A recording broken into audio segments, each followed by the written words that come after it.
5절부터 9절의 말씀은 사람들이 이 예루살렘 성전이라고 하는데, 이 성전은 누가 지었냐면은 이 예수님 태어나셨을 때 그 아이들을 베들레헴에서 죽이라고 명령했던 헤롯 대왕이라고 하는 사람이 있어요. 그 사람이 짓기 시작했던 꽤나 큰 성전이었습니다. 근데 이 성전이 다 완공이 안 되고 한 46년 동안 계속 지어지고 있었던 성전이었던 것 같아요. 이게 꽤나 그 규모가 컸기 때문에 거기 보면은 어떤 사람들이 성전을 가리켜 이렇게 얘기하는데, 어떤 사람들이 누구냐면 아마 제자들 중에 하나가 아니었을까 추정을 합니다. 근데 그 성전이 아름다웠다고 그랬잖아요. 아름다운 돌과 헌물로 꾸민 것을 말하며, 아름다운 돌이라고 하는 것은 아마 대리석이었을 것이다, 그렇게 추정을 하는데, 예수님께서 그들이 하는 이야기를 듣고 뭐라고 말씀하십니까? 너희 보는 이것들이 날이 이르면 6절에 돌 하나도 돌이 남지 않고 다 무너지리라. 주님이 이 말씀을 하시고 나서 한 40여 년 후에 예루살렘 성전이 실제로 유대인들이 로마에 대항하다가 완전히 회파가 됩니다. 주님이 그렇게 말씀하시니까 제자들이 물어요. 뭐라고 묻습니까? 어느 때에 이런 일이 있겠사오며 이런 일이 일어나려 할 때 무슨 징조가 있사오리까? 제자들의 질문에 주님이 직접 대답하지 않으시고 뭐라고 얘기하십니까? 8절에 미혹을 받지 않도록 주의하라. 말세의 때, 환난의 때에 보면 여러분 특징이 뭡니까? 많은 사람이 내 이름으로 와서 내가 그라하며 때가 가까이 왔다 하겠으나 그들을 따르래요, 따르지 말래요? 따르지 말라 그럽니다. 원래 이단이나 소위 말하는 사이비들의 특징이 뭡니까? 더 정통 같아요. 더 그들의 손에서, 그들의 어떤 하는 행적 속에서 나타나는 일들이요, 정말 그럴듯하다고 말입니다. 그런데 주님은 뭐라고 얘기하십니까? 그런 것에 미혹을 받지 않도록 주의하라고 말씀을 하세요.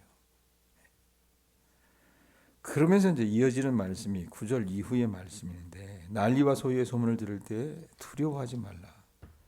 이 일이 먼저 있어야 하되 끝은 곧 되지 아니하리라라고 얘기하시면서 어느 때 이런 일이 있을 것인가라고 얘기할 때 본격적으로 이제 환난의 징조에 대해서 말씀하시는 것이 10절부터의 말씀입니다. 자, 10절, 11절 한번 보세요. 자, 또 이르시되 민족이 민족을, 나라가 나라를 대적하여 일어나겠고 곳곳에 큰 지진과 기근과 전염병이 있겠고 또 무서운 일과 하늘로부터 큰 징조들이 있으리라. 당시 이스라엘 백성들이 1차적으로 겪어야 했던, 10절에 보면 뭐라고 얘기합니까? 민족이 민족을, 나라가 나라를 대적하는 일은 종전에도 말씀드렸지만 예수님이 이 말씀을 하시고 나서 40년 후에 예루살렘 멸망과 성전의 파괴를 이야기합니다. 그러고 나서 그것이 지금까지 계속이 되는데, 지금까지 세계 곳곳에 어떤 일이 벌어져요? 큰 지진과 기근과 전염병을 비롯한 하늘이 무너지는 것과 같은 일들이 발생했다라고 말합니다. 사실 예수님께서 오신 이후로 다시 오실 때까지 이 땅에 사는 여러분 모든 사람은 이 종말의 때를 산다라고 하는 그 마음가짐으로 사셔야 돼요. 그러면서 12절 13절에 뭐라고 얘기합니까?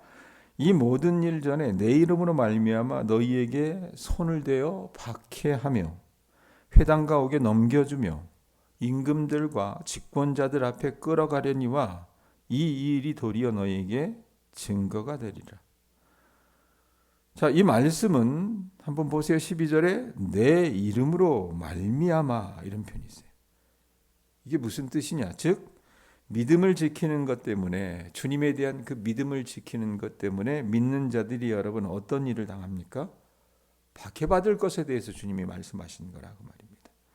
자, 1차적으로 어떻게 해요? 너희에게 어떤 말이 따라 붙습니까? 손을 대어.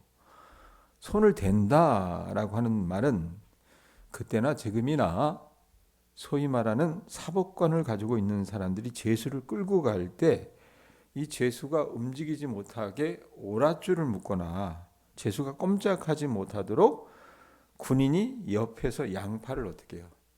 움켜쥘 때, 제어할 때 사용되었던 말이 손을 대어라고 하는 말의 뜻입니다. 그러니까 예수님께서 겟세마네 동산에서 잡히실 때 실제로 이 모습대로 잡히셨거든요. 그러니까 누가는 그리스도인들이 당하게 될 고난을 이 사람 직업이 의사라 그랬잖아요. 그리고 이 사람 필체가 여러분 어떻다고 제가 말씀드렸습니까? 아주 그림을 그리듯이 세밀하게 그려나갔다 그랬어요. 그래서 이 예수 믿는 사람들이 당하게 될 고난을 아주 실제적이고 사실적으로 표현하고 있는 거라 그 말입니다. 또 믿음 때문에 박해를 당하게 된다면 거기 보면 뭐라고 얘기합니까? 뭐라고 얘기해요? 믿음 때문에 박해를 당하게 된다면 그것은 뭐라고 얘기해요? 이 일이 도리어 너희에게 뭐가 된다고 얘기합니까? 증거가 되니라. 믿음 때문에 박해를 당하게 된다면 그것은 우리가 믿는 예수 그리스도도 그렇게 고난을 당하셨습니다라고 하는 무언의 격려를 하는 것과 같다라고 얘기하면서 누가는 주님을 믿는 것, 믿음 때문에 이 사람들이 어떻게 됩니까? 보면은 손을 대어, 그 다음에 어떤 말이 따라붙어요? 박해하여, 그 다음에 어디를 끌고 갑니까? 회당과 옥에 넘겨주면 이 표현인데, 회당은 어디냐면 작은 지방의 소법정이라고 생각을 하시면 될 것 같아요. 그 법정에 가게 되고 그 다음에 옥에 넘겨주며 옥에도 가게 되며 임금들과 직권자들에게 끌려간다라고 얘기했는데 이 권력자들에게 끌려가게 될지라도 말씀에 있는 것처럼 13절에 뭐라고 얘기합니까? 좀 전에 말했던 것처럼 이 일이 도리어 너희에게 뭐가 된다 그래요? 증거가 되리라. 증거가 되리라. 이 증거가라고 하는 단어 앞에 숫자 혹시 써 있어요? 여러분 성경에 보세요. 써 있어요? 거기 보면 뭐라고 얘기합니까? 1 써 있는 거 밑으로 쭉 내려보면 또는 증거의 기회가 이런 표현이 있죠. 그렇게 보면 주님을 믿는 일 때문에 예수 믿는 사람들, 이때 당시 예수 믿는 사람들은 어떻게 됐어요? 예수 믿는 것 때문에 박해를 받게 됩니다. 박해를 받게 되면 그것이 여러분 사람들 눈에는 보기 좋지 않아요. 안 그렇습니까?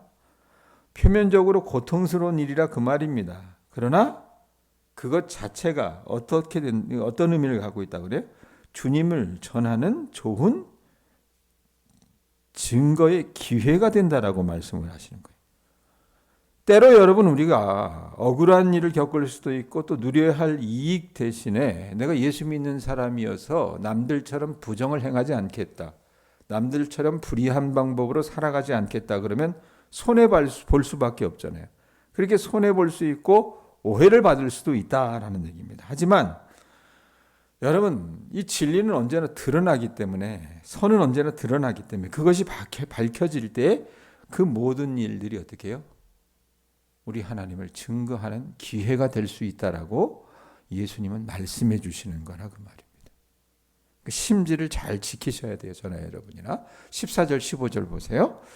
그러므로 너희는 변명할 것을 미리 궁리하지 않도록 명심하라. 내가 너희의 모든 대적이 능히 대항하거나 변박할 수 없는 구변과 지혜를 너희에게 주리라. 이렇게 얘기를 해요. 자, 예수님의 이름 때문에 여러분 초대교회의 그리스도인들은 늘상 박해를 당했습니다. 그렇게 박해를 받게 될 때 주님께서 그들에게 어떻게 해요? 예방주사를 딱 놔주시는 거예요. 처방전을 놔주시는데 하는 얘기가 뭐예요? 변명할 것을 미리 궁리하지 않도록 명심하라라고 얘기해요.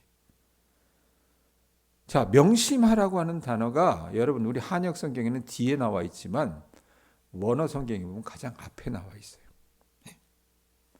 그러니까 박해를 당할 때 내가 어떤 말로 변론할 것인가를 미리 생각하지 않아도 되는 것은 자기 자신이 어떤 잘못된 행동을 했다거나 악하게 행동하지 않았기 때문이기도 하지만 그 이유가 어디에 나와 있냐면 15절에 주님께서 말씀을 하시는데 어떤 말을 해야 하는지도 우리 하나님께서 알려주시고 어떻게 행동해야 하는지도 일깨워 주시기 때문이라고 말씀을 하세요.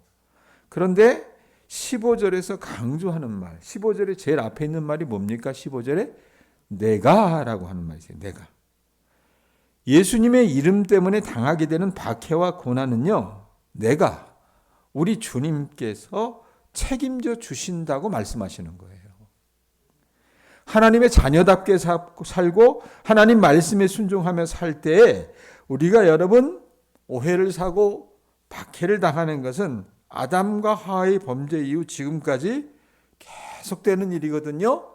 기독교가 여러분 공인되기 이전에는 어땠어요? 예수 믿는 사람들이 밖으로 나다닐 수 없을 정도로 핍박을 받았기 때문에 터키나 이런 곳에 가면 카타콤이라고 하는 지하 묘지 속에서 생활을 했어요.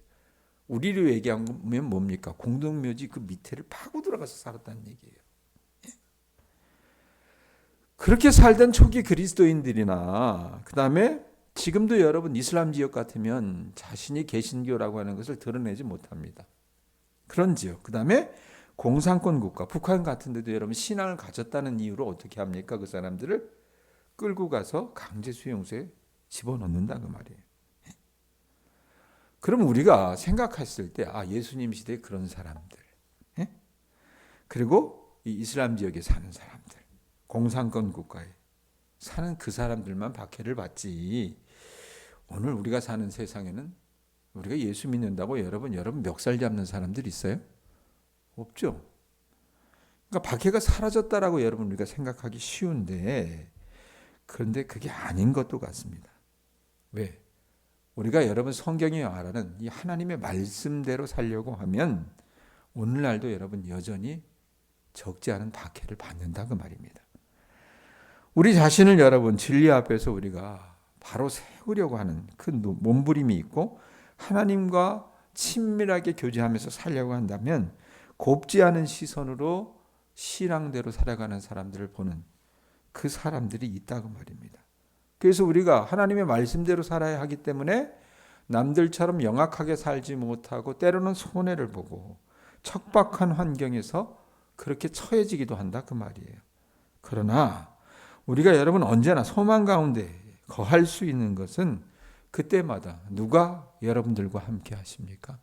우리 주님이 요셉과 함께 하셨던 것처럼 우리 교우들과 함께 하시고 초대교회 그 신자들과 함께 하셨던 것처럼 우리 주님이 여러분들을 책임져 주시겠다고 약속하신다 그 말입니다. 자, 그 다음에 보세요. 12절에서 15절 말씀이 주의 이름 때문에 여러분 우리가 신앙생활을 어떻게 해요? 예수 믿는 것 때문에 찾아오는 박해라고 한다면 16절에서 19절은 우리가 예수 믿는 것 때문에 어떻게 해요? 친한 사람들에게 당하는 배신과 그 박해에 대해서 예수님이 말씀을 하세요. 우선 16절, 17절 보세요. 심지어 부모와 형제와 친척과 벗이 너희를 넘겨주어 너희 중에 며칠 죽이게 하겠고 또 너희가 내 이름으로 말미암아 모든 사람에게 미움을 받을 것이다 라고 얘기를 해요. 자, 부모, 형제, 친척, 벗, 이 사람들은 뭘까? 인간관계에서 여러분 가장 우리와 가까운 사이에 있는 사람들을 말합니다. 이 사람들이 어떻게 보면 여러분 일상의 우리 관념을 보면 우리를 늘 격려하고 세워주는 사람들이잖아요. 그 관계성 속에 있는 사람들인데, 그런데 이 사람들이 우리가 신앙을 가졌다는 그 이유로, 제자들이 신앙을 가졌다는 이유로 어떻게 해요? 서로를 고발하고 다른 사람들에게 넘겨주는 일을 서슴지 않고 행할 것이며 결국 몇몇은 죽음에 이르게 될 것이라고 말씀해 주시는 거예요. 여러분, 우리 속담에 믿는 도끼에 뭐 지킨다 그래요?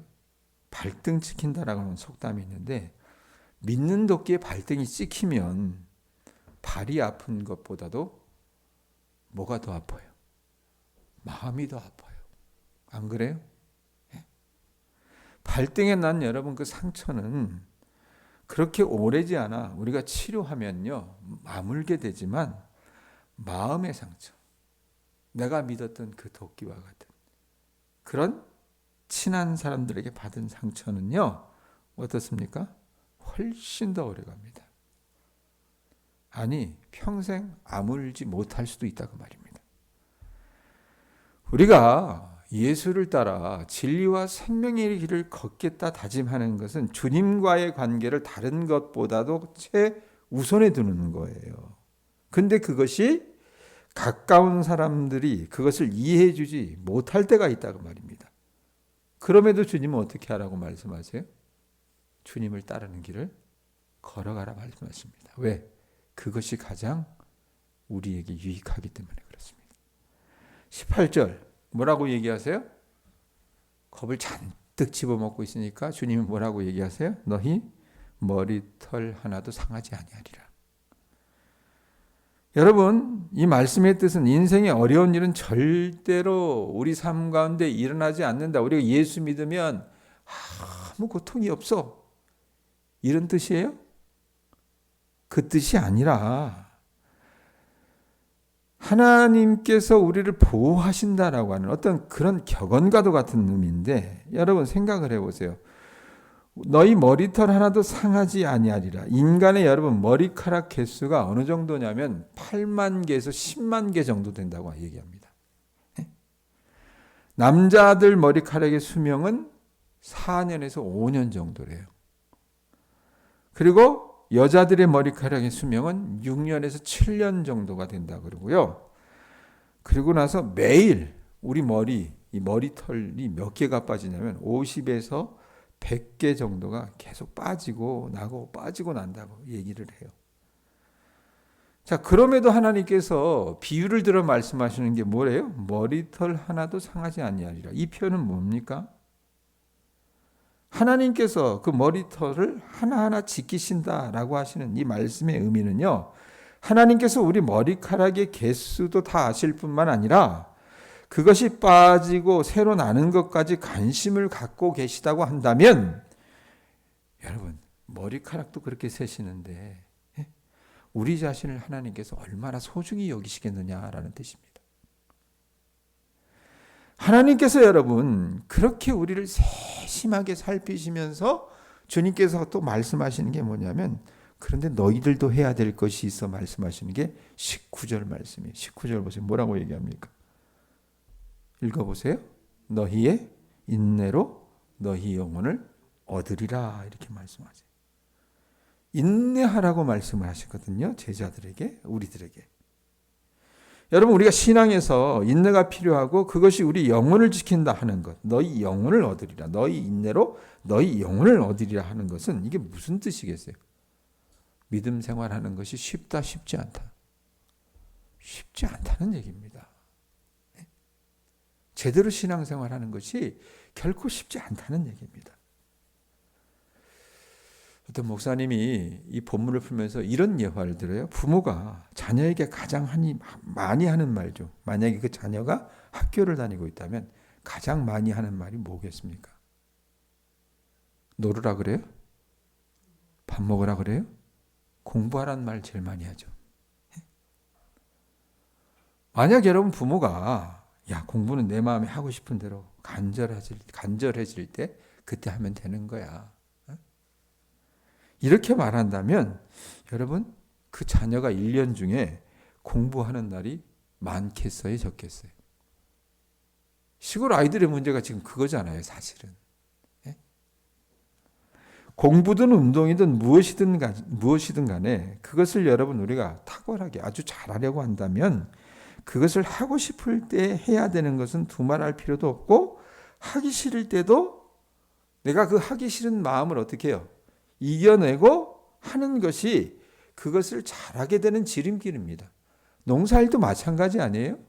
여러분 농사일의 특징이 뭡니까? 어느 분이 그런 얘기 하더라고요. 매일 밭에 가야 된대요. 매일. 일을 하든 안 하든. 그런 근면함, 성실함을 갖고 있어야 여러분 식물도 우리의 정성을 알고 커요. 그런데 배짱이처럼 아이가 뭐 되겠지 이러고 시간 내서 골프도 치고 게이트볼도 치고 넌 알아서 자라줘라 이러면 얘가 제대로 자라요? 그러지 않는다 그 말입니다. 하나님께서 우리를 하나님의 자녀답게 만드시기 위해서 여러분 우리가 원하는 것이 아니라 하나님께서 원하시는 것을 요구하세요. 그리고 그것을 한두 번만 우리에게 시키시는 것이 아니라 하나님 마음에 드실 때까지 시키신다 그 말입니다. 그걸 뭐라고 얘기하는? 인내라고 얘기하는 거예요. 인내라고. 근데 그렇게 하는 것이 오늘 말씀해 보면 19절 뒤에 보면 뭐라고 얘기합니까? 인내로 너희 영혼을 얻으리라. 그렇게 하는 것이 우리 영혼을 얻는 것이라고 하는 표현을 해요. 영혼이라고 하는 말은요, 헬라어로 푸시케라고 하는 단어를 쓰는데, 이 말씀에는 영혼이라고 하는 뜻도 있지만 생명이라고 하는 뜻도 있어요. 그리고 이 단어는 숨을 쉬다라고 하는 그 단어에서 파생이 됐는데 무슨 말이냐면 우리가 하나님의 말씀에 따라서 살아갈 때 하나님께서는 우리의 우리의 생명을 어떻게 해요? 지켜주실 것이라는 얘기예요. 요셉이요? 애굽에서 살아나갔을 때 여러분 그가 얼마나 하나님이 그를 인내하게 만드셨습니까? 그가 말씀대로 살아가려고 그가 인내하며 살아나갈 때 하나님께서 여러분 그가 노예살이를 하더라도 감옥에 있더라도 그의 그의 생명을 지켜주셨다 그 말입니다. 그리고 이 땅에서 우리가 마지막 숨을 내어신 후에 영원한 그 생명을 책임져 주시는 분은 누구예요? 하나님이라고 말입니다. 그렇습니다, 여러분. 21세기를 살아가는 우리는요, 예수님께서 말씀하셨을 이 1세기 당시처럼 그렇게 큰 환난이나 핍박, 이런 것들은 우리가 겪고 있지는 않습니다. 그러나 조금만 우리가 영적인 눈을 뜨고 우리의 삶의 여러 환경들을 보면 그 시대나 이 시대나 크게 다르지 않다고 말입니다. 그런 눈을 가지시고 우리 교우들이 해야 될 게 뭐예요? 인내하시면서 하나님께서 여러분의 생명을 지켜주시는 그 은총을 경험하실 수 있는 오늘 하루가 되실 수 있기를 바랍니다. 기도하겠습니다.